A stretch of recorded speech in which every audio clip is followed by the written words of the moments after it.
नमस्कार साथियों। आज हम भारतीय इतिहास के उस शासक की कहानी जानेंगे जिसने एक छोटे से राज्य को महान साम्राज्य में बदलने की नींव रखी। ये कहानी है चंद्रगुप्त वन की, उस राजा की जिसने गुप्त एम्पायर को भारत के स्वर्ण युग की शुरुआत तक पहुंचाने की बुनियाद रखी। इतिहासकार अक्सर कहते हैं कि अगर चंद्रगुप्त वन न होते तो शायद समुद्रगुप्त और चंद्रगुप्त II जैसे महान सम्राट भी इतिहास में न चमकते। आज की मास्टर क्लास में हम समझेंगे चंद्रगुप्त प्रथम कौन थे, उन्होंने सत्ता कैसे प्राप्त की, लिच्छवी विवाह की रणनीति, गुप्त साम्राज्य की वास्तविक शुरुआत, उनकी ऐतिहासिक विरासत। गुप्त वंश की शुरुआत श्री गुप्त से मानी जाती है। उनके बाद शासन किया उनके पुत्र घटोत्कच ने, लेकिन इन दोनों शासकों के समय गुप्त राज्य एक छोटा क्षेत्रीय राज्य था। इतिहास में वास्तविक विस्तार और शक्ति की शुरुआत हुई चंद्रगुप्त वन के समय। उनका शासन लगभग 319-335 ईस्वी के बीच माना जाता है। जब चंद्रगुप्त वन सत्ता में आए तब भारत में कई छोटे छोटे राज्य थे। इस समय उत्तर भारत में अनेक गणराज्य और राजवंश थे। राजनीतिक एकता का अभाव था। चंद्रगुप्त प्रथम ने इस परिस्थिति को एक अवसर के रूप में देखा। उन्होंने केवल युद्ध से नहीं बल्कि राजनीतिक रणनीति और गठबंधन से अपना साम्राज्य बढ़ाया। चंद्रगुप्त प्रथम की सबसे महत्वपूर्ण रणनीति थी उनका विवाह। उन्होंने विवाह किया कुमारा देवी से, जो लिच्छवी क्लैन की राजकुमारी थी। लिच्छवी उस समय बहुत शक्तिशाली और प्रतिष्ठित गणराज्य था। इस विवाह से चंद्रगुप्त को मिले राजनीतिक समर्थन, सैन्य शक्ति, प्रतिष्ठा और वैधता।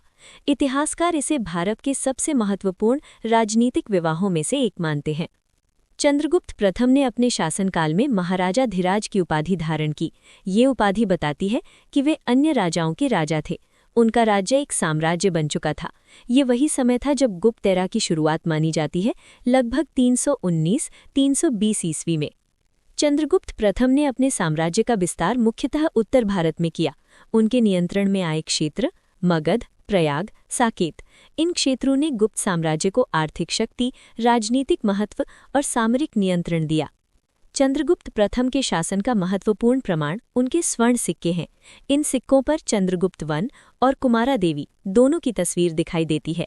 ये दर्शाता है कि लिच्छवी गठबंधन कितना महत्वपूर्ण था और रानी की राजनीतिक भूमिका भी महत्वपूर्ण थी।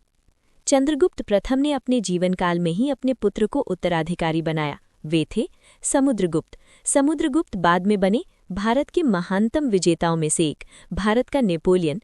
लेकिन ये महान साम्राज्य संभव हुआ क्योंकि चंद्रगुप्त प्रथम ने मजबूत नींव रखी थी।